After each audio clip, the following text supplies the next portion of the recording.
I guess I've been an entrepreneur for over 20 years now, dates me. And I have grown up in this hard power culture where scale at all cost, elbow your way to the table. The way you talk about your business has to be a certain way, otherwise nobody's going to invest. Even currently 2% of women are getting invested in, even today, let alone 20 years ago when I started. And so the only frame that I was able to build in was this hard power frame of go work 14, 16 hours a day, ignore your body, move quickly, dominate, you know, crush, all these sort of violent terms. And so I did and was able to build successfully in that context. I come from a Japanese mother, an Indian father, and my father came here from India with $5 in his pocket and with nothing. And my mother came here barely speaking any English with just a big dream. And they met, fell in love, and really built the American dream for us. I learned at an early age to just work really hard all the time. And if I wasn't productive at all times, I was unworthy of love. And cut to building two successful businesses, both really challenging industries, and feel very proud of that with our teams.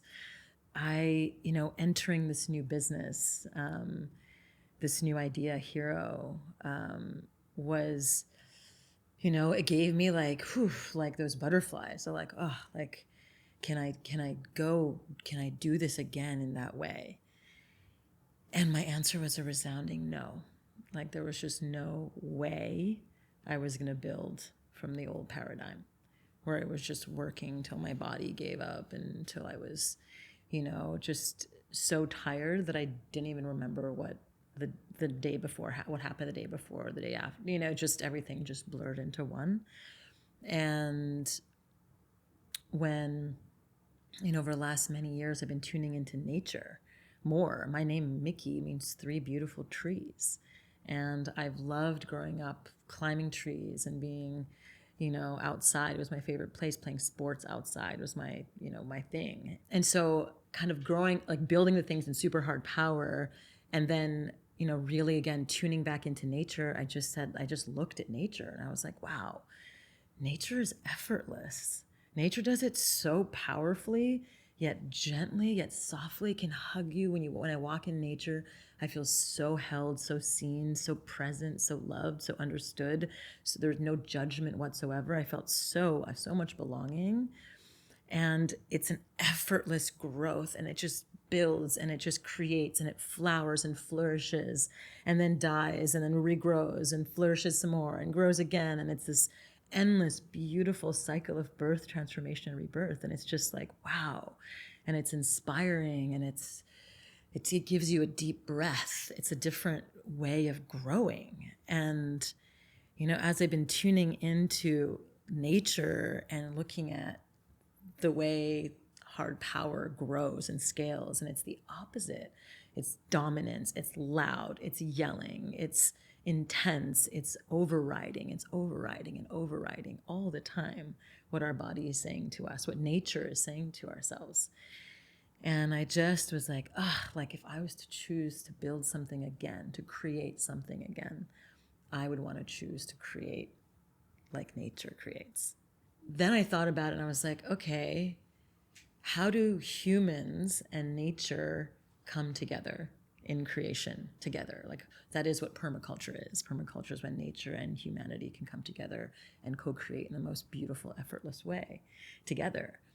And I was like, wow, when you think about business, can you do that too? Can you effortlessly co-create with nature?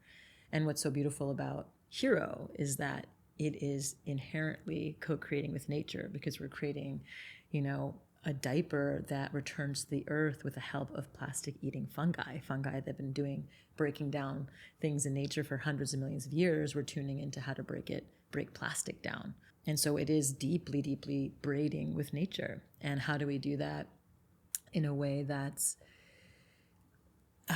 generative for my nervous system that makes me feel so enlivened and effortlessly growing.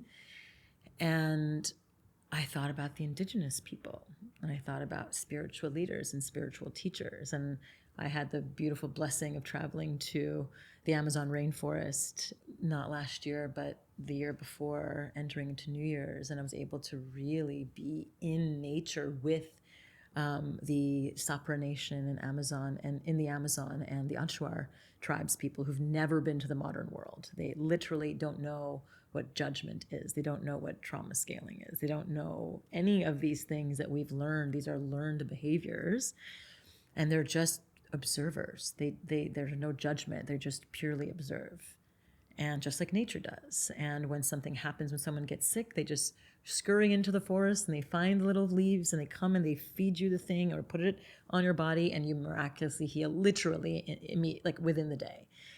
And so I thought about really stepping into this next project, being an entrepreneur for 20 years and doing it year after year over time. It's like, whew, like it is a lot of energy. And I felt very, very inspired and very enlivened to tune in with nature the way the indigenous people have done. So when we had the opportunity to think about what we were creating and how we were going to launch Hero into the world, a prayer felt so amazing, felt so enlivening. And we're not talking about church prayer and denominational prayer, again, power, money, fame, stuff that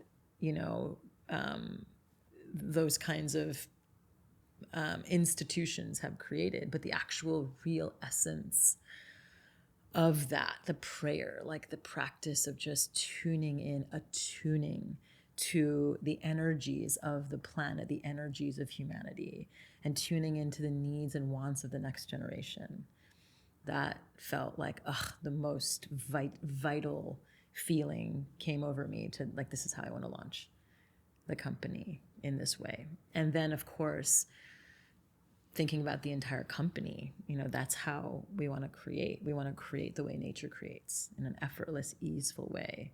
That's both soft, that can hold you, hug you, be non-judgmental, but observing what's happening, what's not happening, and then just effortlessly flourishing. So what is it going to take for anyone who is tuning in to switch from hard power to soft power? Like, what is it going to take? Like, what are the actual small steps that one can take? And that's what it is. It's like one step at a time. When I think about, my friends who want to get fit, I say 90% of it is putting your running shoes on and walking out that door. Just put your running shoes on and walk out the door. The rest will take care of itself. It's the same thing when it comes to shifting consciousness. I'm by no means an expert at this new consciousness of soft power in business, but this is what I'm so striving towards. And what I did personally to start the process of going from just moving so quickly and building and just in that ferocity into a gentle power is taking space. 6 years ago, I started what I call Friday thinking days, where I don't take any calls or meetings on Fridays. Every occasion when there's like a big press interview and it's the only day, then I will make an exception. But in support of the company, if it's really important for the company, then maybe I will. But pretty much it is a sacred day for me. For the last 6 years, on Fridays, I don't take calls or meetings.